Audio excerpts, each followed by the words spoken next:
Felix, you're appearing at the Sports Audio Summit today discussing the influence of AI on broadcast sound. From your perspective, how is AI currently benefiting sports audio production and how might it do so in the future? Yeah, that's a very interesting question. I think AI is a good chance for us to improve audio. There's so many things where AI can improve the audio quality.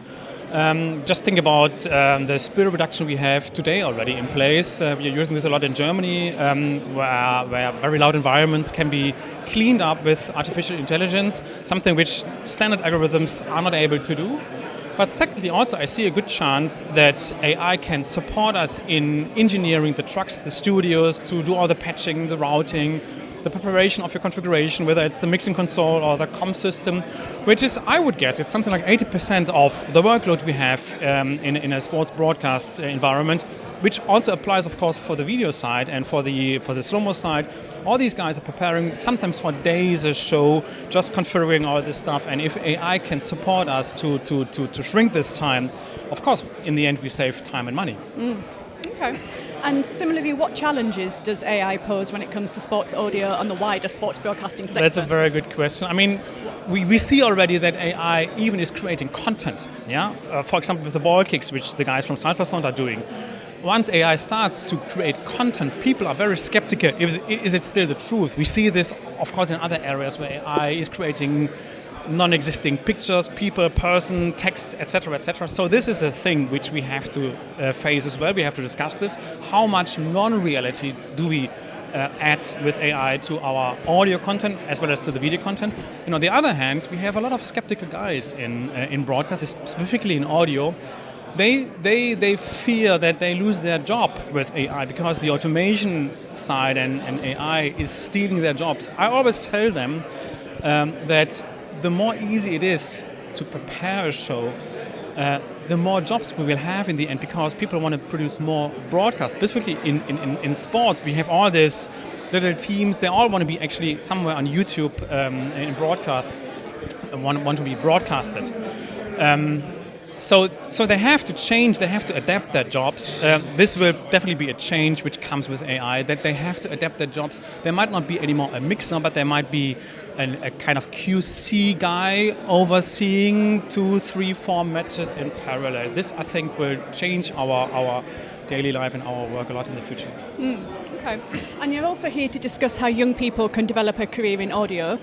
In what way is the education sector helping with this? Yeah, this is of course very, very important. I mean, young guys in broadcast, I don't know if it's more difficult for them to enter our business, to enter our area. It's definitely not easy to go here, and they are facing, of course, a lot of, let's say, challenges. You are sometimes 10, 12 hours outside. You have to travel a lot. Sometimes it's quite cold. Now today it's really cold in London, and there's other areas where companies offer, I would say, a more comfortable job with sometimes higher salaries, right? If you go to the IT industry. So people are challenging from the company's perspective to get these guys on board.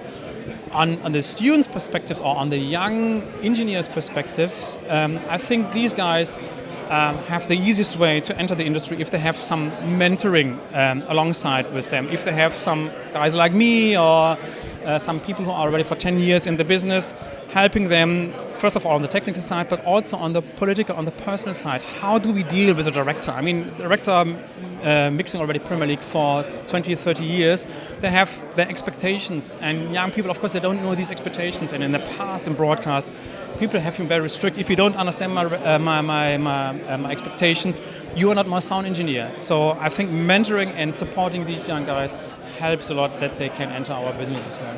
Definitely. And what can the broadcast industry do to better support and attract the next generation of talent? Yeah, as I said, to support them, also to forgive them. I mean, in broadcast we have these high expectations of zero error tolerance, right? People expect that there's no error whatsoever. But if you are young, if you don't have this 10, 20, 30 years of experience, you are making errors. And we have to change our attitude that we forgive them errors, we support them, we train them. You have done this error, next time perhaps you look into this in this corner, and you might avoid this mistake. It's again about mentoring, supporting them that their entry into our business becomes much easier, which is also on the side of how do you deal with travel costs? I mean, if you are young, especially my students, if they do an internship, they can't afford to spend hotel nights in Munich and travel back and forth to Munich. And if the company is supporting them to at least to support them to pay for the hotel costs, makes their life much, much easier. Definitely. Thank you, Felix. Thank you very much.